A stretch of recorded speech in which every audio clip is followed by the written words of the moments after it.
Esse negócio, essas fórmulas, né, na política, o mal menor, o inimigo do meu inimigo e tal, elas são muito limitadas. A política é uma coisa muito...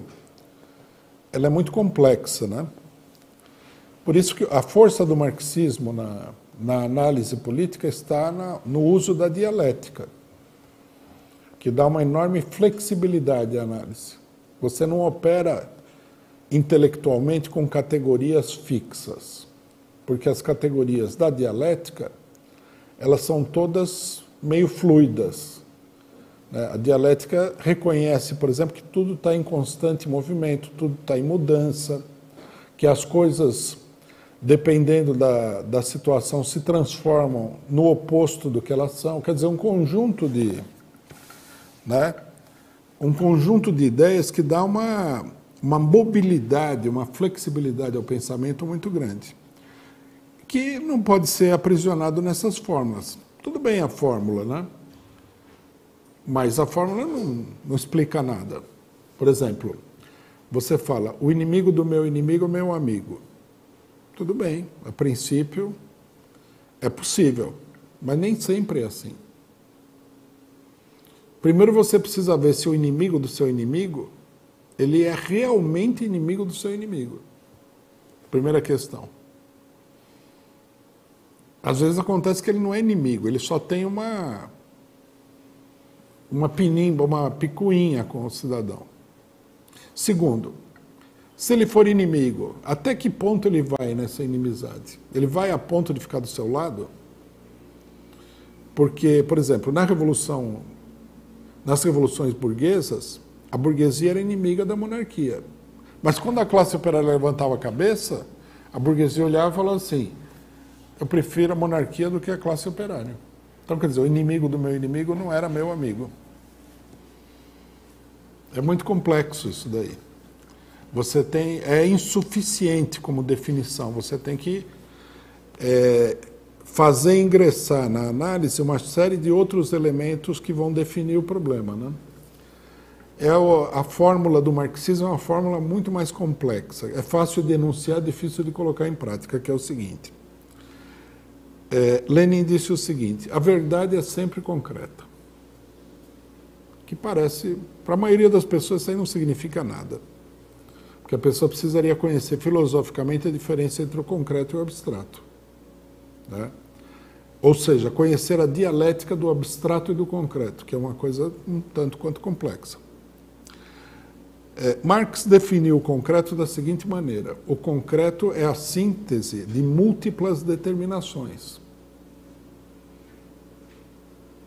Então, a hora que você vai ver alguma coisa, você precisaria ter condições, através das informações que você tem, de definir quais determinações são relevantes, em que ordem, em que proporção e em que relação elas se mantêm umas com as outras na definição de uma coisa concreta. E isso é complicado. Primeiro porque a maioria das pessoas não tem as informações necessárias para operar esse raciocínio. O cidadão chega lá e fala assim, não, na guerra do Afeganistão, a CIA apoia o Talibã e está nos Estados Unidos ao mesmo tempo. Ele não sabe nada. Se for ver, ele não sabe nem onde fica o Afeganistão. Para definir a guerra no Afeganistão, você precisa conhecer a história da luta. Precisa saber a evolução do Talibã. Porque o cara fala assim, o Talibã foi formado pela CIA, tudo bem, né? O cidadão nasceu aqui em Barueri. Mas significa que ele vai ficar sempre em Barueri? Não, ele mudou para Paris, quando ele tinha 15 anos. E quando ele tinha 21, ele mudou para a Ásia. Então, Barueri não define mais nada sobre ele, a não ser uma outra coisa que ele pegou. Ele é brasileiro, nasceu em Barueri, mas e aí? O Talibã foi fundado pela CIA. Tudo bem, mas e aí? Da fundação do Talibã até hoje, passaram-se 40 anos.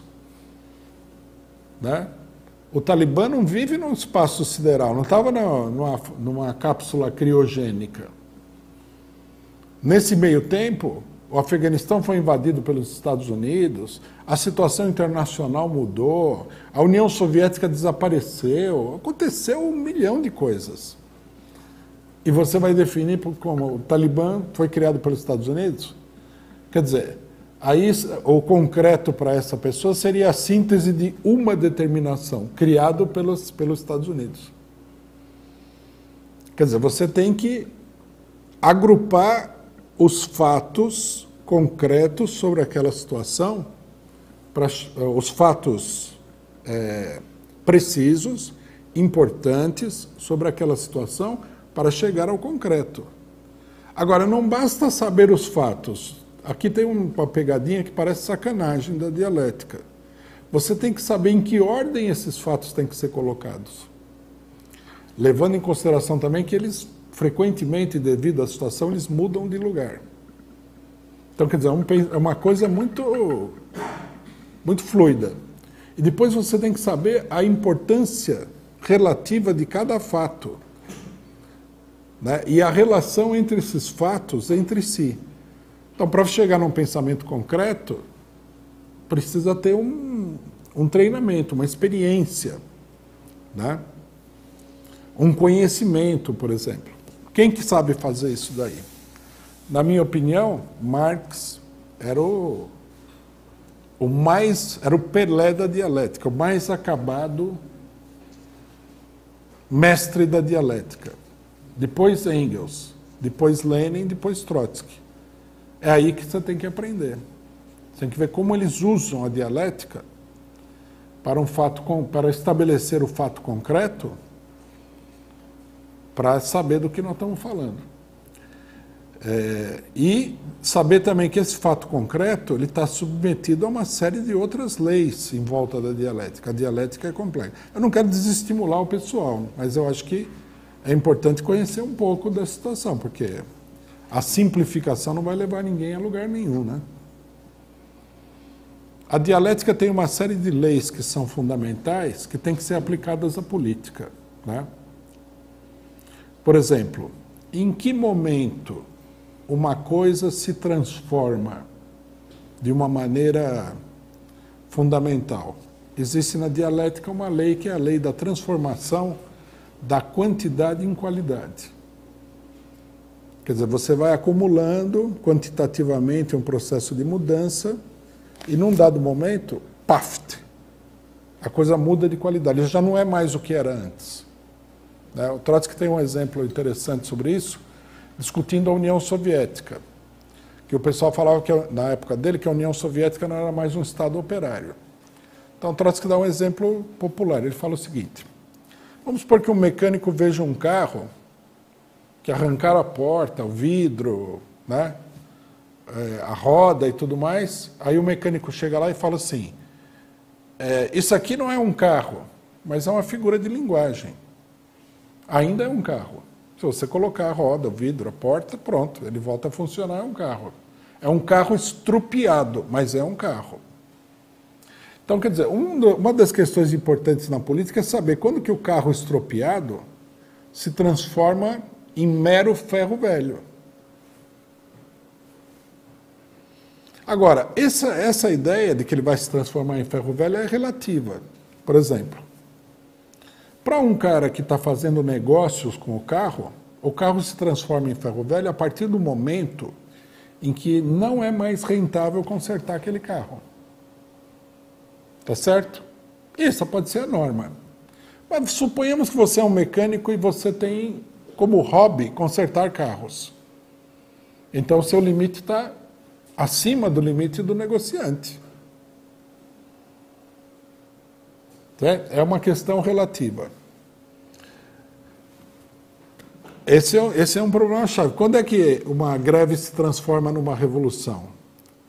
Quando é que uma situação que é uma situação que está totalmente parada se transforma numa situação pré-revolucionária? Quando é que a situação pré-revolucionária se transforma numa situação revolucionária? Tudo isso daí faz parte da análise política, que não pode ser feita sem uma compreensão prática, não acadêmica. Porque tem gente que é capaz de recitar 400 leis aí da dialética. mas nunca vai conseguir aplicar. Uma concepção prática da aplicação da dialética. Isso tem que ser aprendido também na prática, num certo sentido, né? Quando o Trotsky fala do Estado soviético, é uma aplicação prática da dialética, não é uma dialética acadêmica. Então, quer dizer, o inimigo do meu inimigo é meu amigo? Vai. Num determinado grau de abstração, pode ser, mas não é. Dependendo da situação, você tem que ser mais concreto. É como o pessoal falar que, como alguns intelectuais brasileiros falaram, o Brasil é um país capitalista. Tá. Mas qual que é a diferença entre Brasil e Estados Unidos? O Brasil não é igual aos Estados Unidos. Quem conhece os Estados Unidos sabe que a economia brasileira e a economia norte-americana tem uma diferença sideral. Então, essa definição é insuficiente. É preciso agregar na definição outras determinações. Ela é abstrata, ela não é concreta nesse nível, né? Bom, enfim, chega de aula de dialética, por enquanto é isso daí.